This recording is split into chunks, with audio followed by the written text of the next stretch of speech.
Hi guys, welcome to this video. You, the beautiful people, my friends.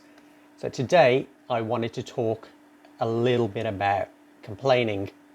Now, complaining is something I'm sure a lot of us know somebody, or we have a family member, or there's friends or people and colleagues that we work with that do complain.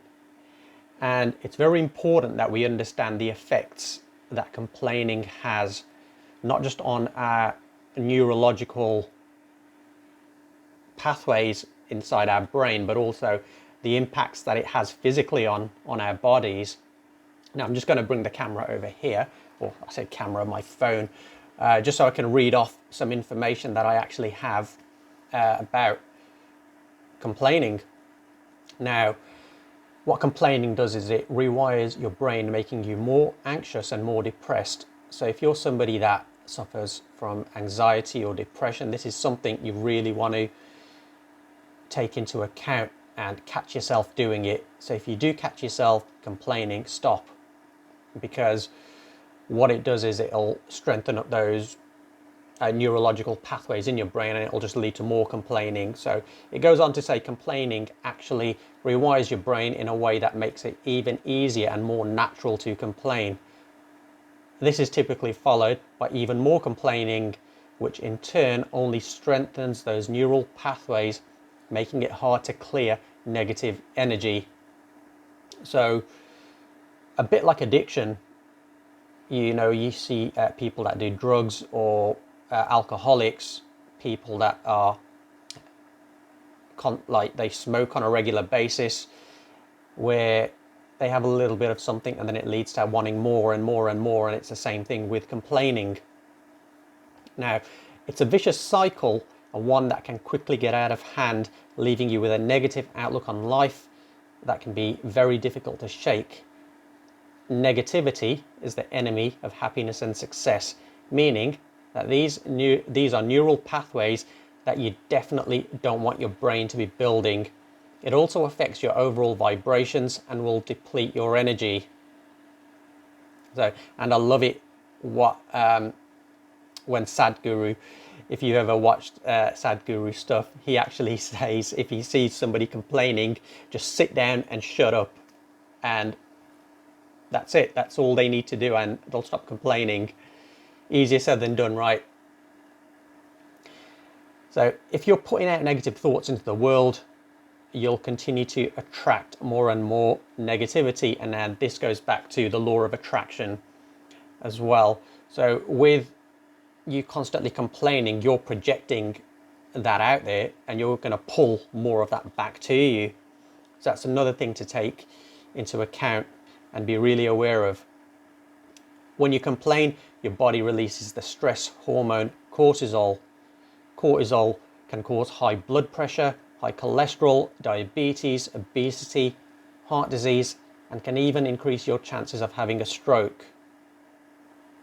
Another thing to be aware of is that you don't have to be speaking out loud to complain. Be very aware of your inner voice and your self-talk. Use positive affirmations and I am affirmations to help rewire your brain in a good way. So when you're out and about and doing things on a daily basis, if you see something that triggers you and you catch yourself not just talking out loud but something inside, just stop and say an affirmation to yourself, like I read in Wayne Dyer's book, Wishes Fulfilled. He says when anything negative creeps into your mind, if you just say, I am love, I am God, I am worthy, I am infinite, just repeat those 4 words, it'll neutralize any negativity that tries to creep in there. So that's a good little practice that you can try. And some things that you can help to overcome complaining. Number 1, realize that complaints are harmful. So you need to be aware of it, and you need to really tune in and know the effects, or the negative effects that it can have on you. Number 2, surround yourself with positive people. So positive people will naturally attract more positive people. people are all connected. So if you're sending off a positive frequency, you're going to be attracting somebody of that same vibration back to you. So that's something that that you want to take into account as well. Number 3, set reminders with exercises. Now, each time you complain, an example of this would be put £1 or $2 into a jar at the end of the month. Give the money to a good cause or a charity. So this will consciously make you aware of your thoughts and the good that you're doing rather than the bad. So where focus goes, energy flows. Now this information was taken from Jack Canfield's site. Now if you haven't checked out Jack Canfield's work, check it out. He wrote a book called Chicken Soup for the Soul, which has sold millions worldwide, and he's somebody that works a lot with the law of attraction and really knows the right exercises and the right tools to help rewire yourself so that you can start manifesting and attracting the right things into your life.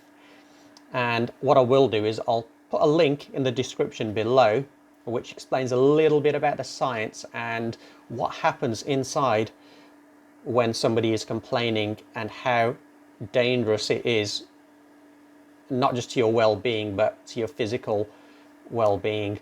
So I just wanted to share that. So thanks for watching, guys. If you did like this video, give me a thumbs up, give me a like, drop me a comment in the comment section below and smash that subscribe button, and do share this video with other people who you think may or may not need to hear this message.